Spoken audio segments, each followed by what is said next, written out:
With unit costs of housing construction materials on an upward spiral, a new policy may be pushed to allow for construction of prefabricated units in order to knock out the housing backlog.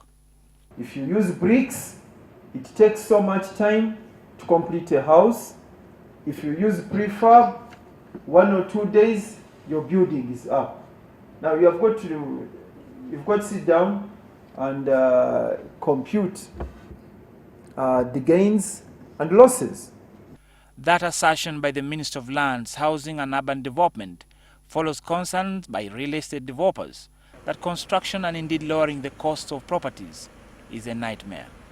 I think we need a policy, and like the minister said, we will have a dialogue with them where we'll address the issue of how best, one, we can set up companies that are ready to manufacture prefabs in Uganda locally, because that will cut the cost down. We have the local materials.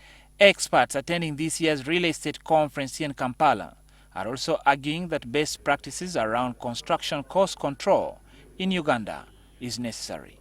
It gives us a more sustainable product, and it also can be less expensive for the developers out there, and so therefore they are able to do it much faster as well.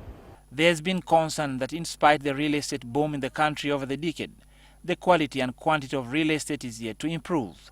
That means that we have to change the policy that accepts new building codes so that we can able to say this is what we have. So when you take your plan to KCCA, it shouldn't be said, no, this one is not in line with the building codes. So that is an area that falls back to my department, and we are working on it. Official figures from the Ministry of Lands, Housing and Urban Development places today's shortage in urban accommodation above 500,000 units. Reina Ojan, NTV Business.